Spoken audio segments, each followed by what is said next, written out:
Time for e4 again. Arnegas. Okay, maybe we'll get a Ruy Lopez here. Yes, he allows it. The other choice would be to play a Petrov, I suppose.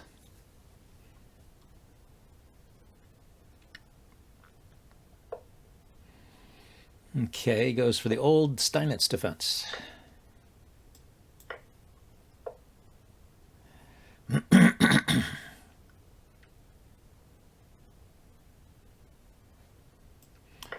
What to do? Well, I'll just try taking this time. Pretty simplistic way to play, but usually they take with the pawn. Anyway, it's not much. White has not much in this position. There's a weak pawn there. He gets an open file though. Let's fianchetto my bishop. Let's see if he takes that. Let's first be check. If he takes that, I'm going to pin it. Then he can unpin with the bishop, huh? Oh, okay, let's defend it then. I was wondering if the pin would just win that pawn. I mean, win the piece. But I guess not.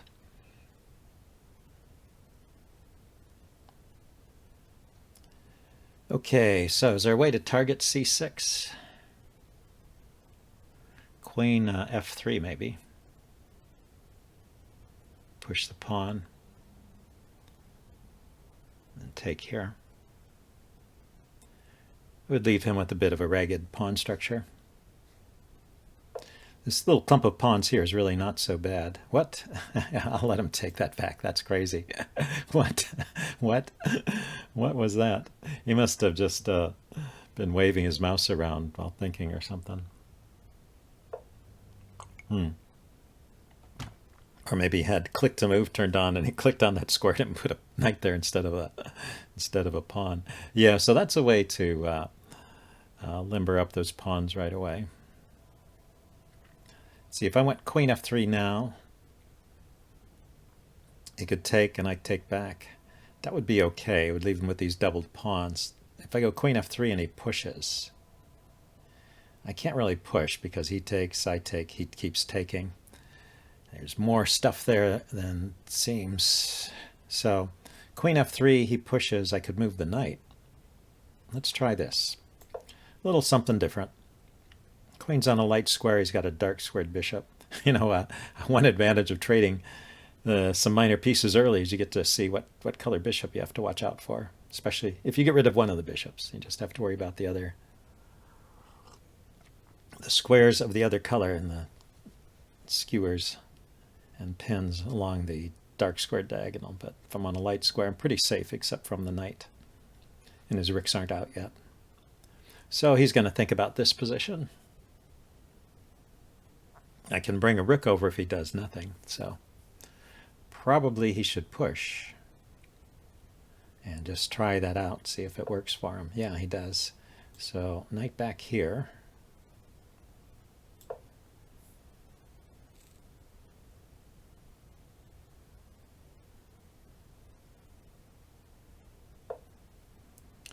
Then I'm knight to g3 to defend the pawn at any time.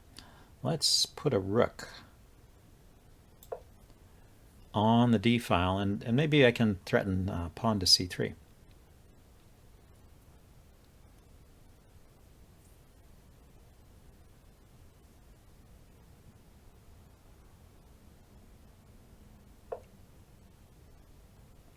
So it looks like he wants to put his knight on e5, which is a good square for the knight. This square. So can I play c3 anyway? I go c3, he goes the knight here, I move out of the way, and then he can push the pawn forward. So I actually can't just ignore that. I have to step out of the way here somehow. What's the best way to do this? If I go to g3, he has bishop to h4, getting in on those dark squares.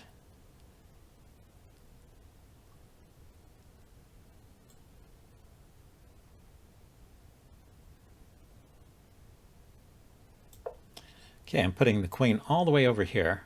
A little bit weird, but I want to be able to play f4 when he puts his knight there. And I still have knight to g3 to defend the pawn, and I still want to play pawn to c3 to undermine his center.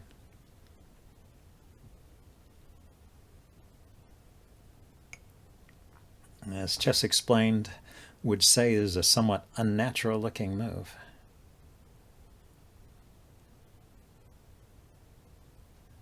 But maybe it works.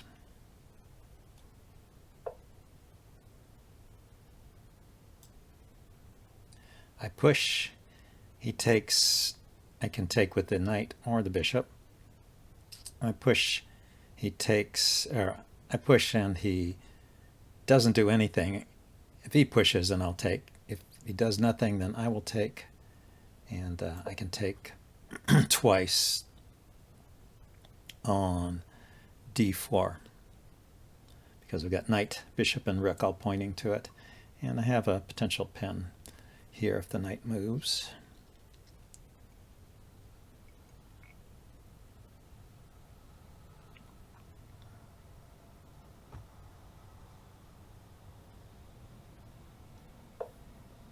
So he goes that way. Yeah, so let's grab this pawn.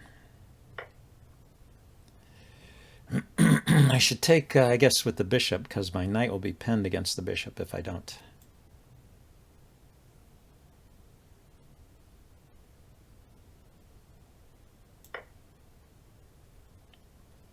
And I have threats against his queen here.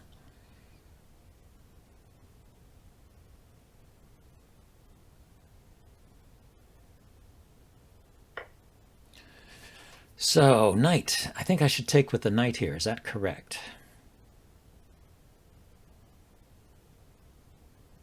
I mean, taking with the rook just... I mean, it does develop my rook, but the knight is not pinned here. It sets up a potential discovered attack on the queen, and the knight was not looking so great on that e2 square, so it's improving the position of the knight.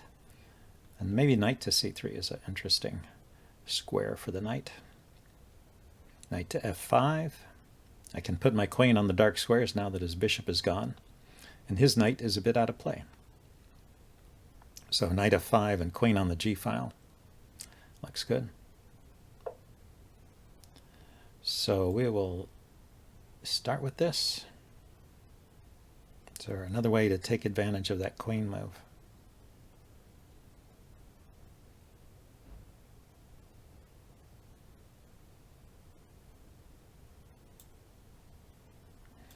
Let's start with this. Defend some more squares around my king. Take a look at that c7 pawn. And now the knight here on f5 is still an idea.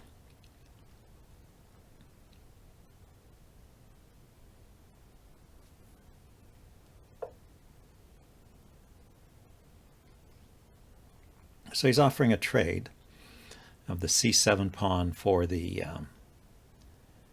e pawn.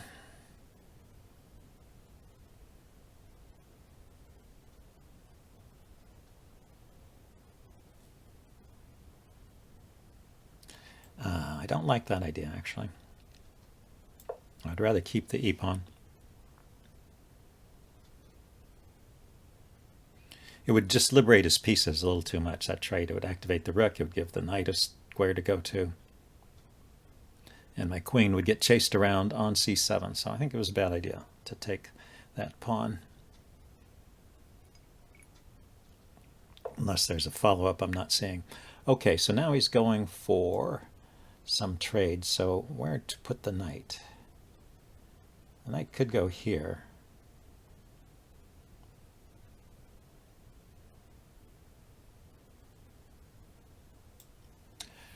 Well, once again, I could take that c2 pawn. No, I can't because he's threatening the knight. He's threatening the knight immediately. So knight here, if he just moves the pawn forward, where's my knight going? Here, here. Let's try this. Try this knight f5 idea.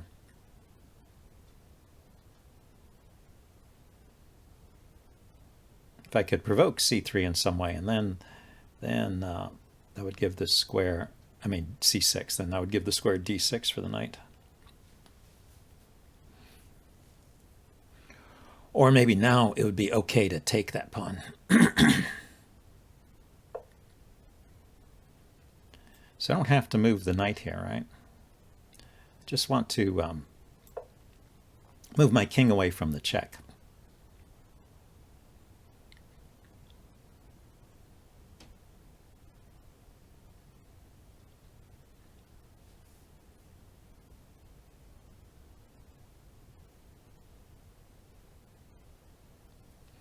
He's keeping me occupied, so I don't have time to take the c7 pawn.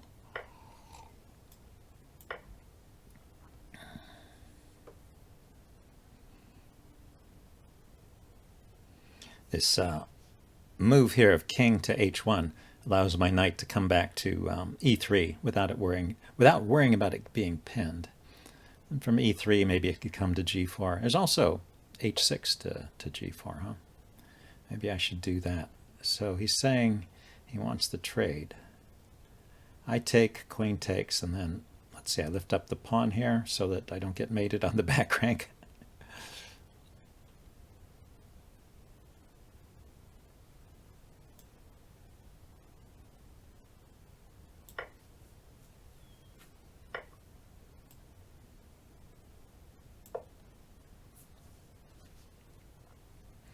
Maybe he's hoping to come win a pawn over here somehow. A little bit dangerous leaving his back rank undefended like that. But, well, mine's undefended too.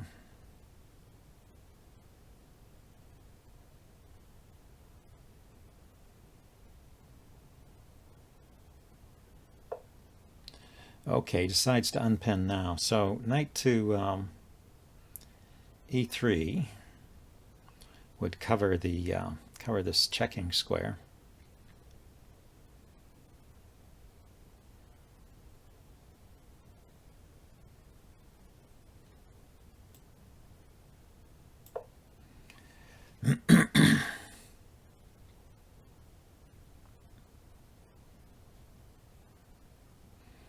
Maybe he has queen d2, queen d2.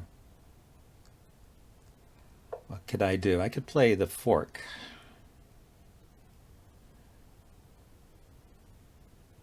I'll just get into a pawn grubbing contest.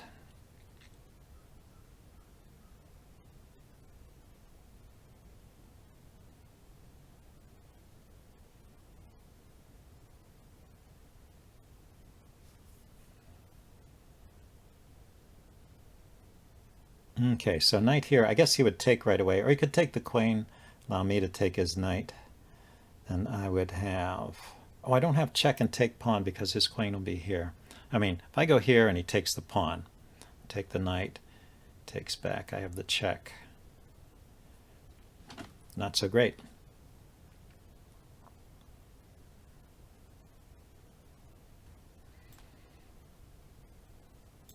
Okay, we'll just move it like this. I have these weak squares that I can look at.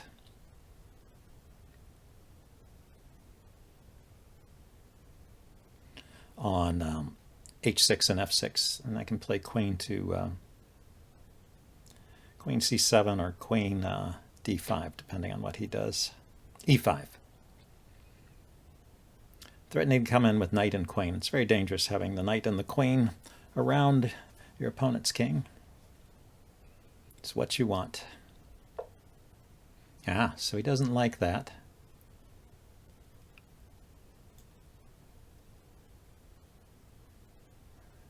I'll take that.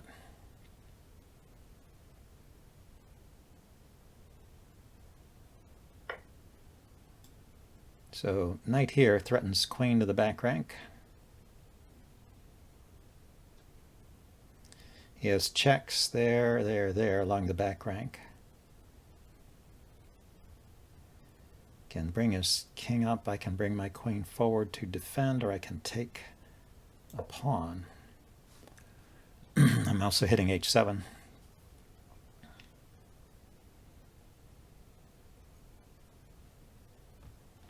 So queen g8 or knight h7 or queen g5, just defending the knight.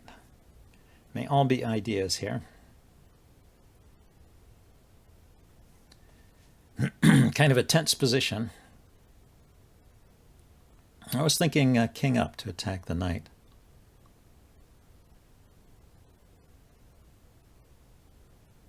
He can't put his queen on this diagonal to control the g8 square.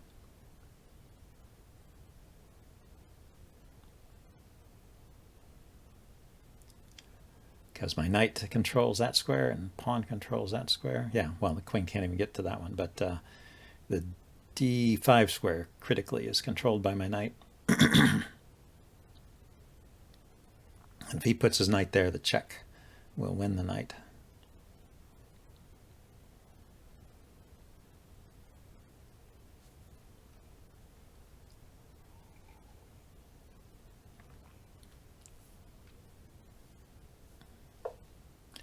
Yeah, he goes there. So I guess this means I have to take the pawn.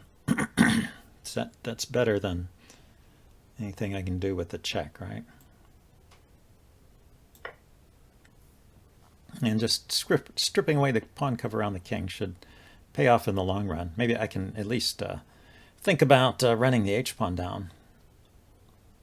Knight has one more move with check.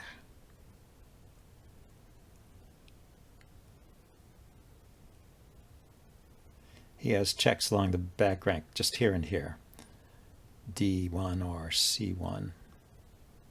So he brings the knight in. Okay, so I have knight g4 check. G5 check. Where do I put the queen? I have queen takes c7 too. Let's see where he puts his king. But I'd like to put my knight on a safe square there.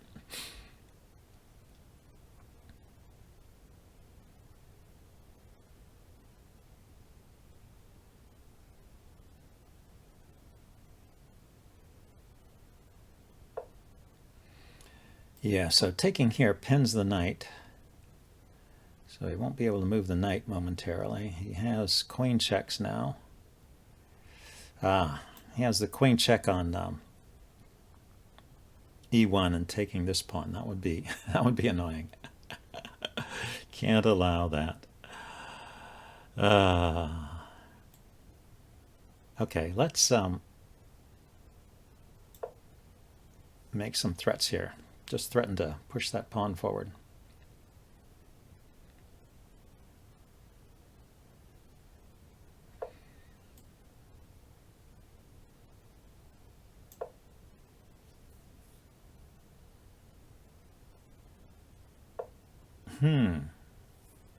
His knight is getting active here, and it's hitting this pawn.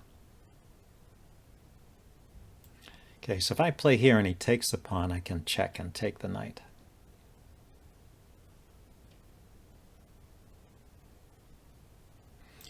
But he still has this check, and he can get his queen here with check.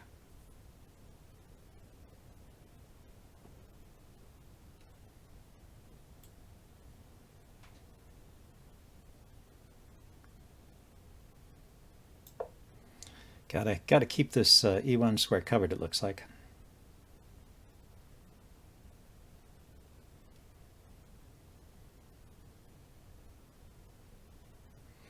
Yeah, it's almost a big mistake there.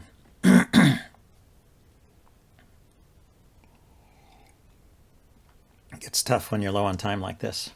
even you know, position has been reduced to, or each of us just have two pieces and some pawns, but it's still a very complicated position. Okay, I'm gonna push that pawn.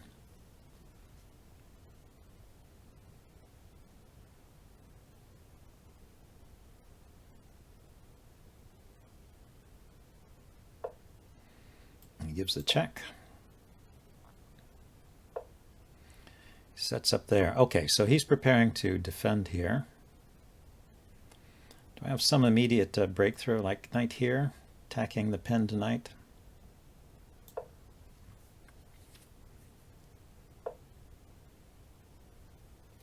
So if I just take everything, knight takes, queen takes, or queen takes, knight takes, king takes. Then I step my king up. He brings his king over. I step my king up. He takes this pawn. I take this one. Yeah, that's just a winning end game. Let's go for it.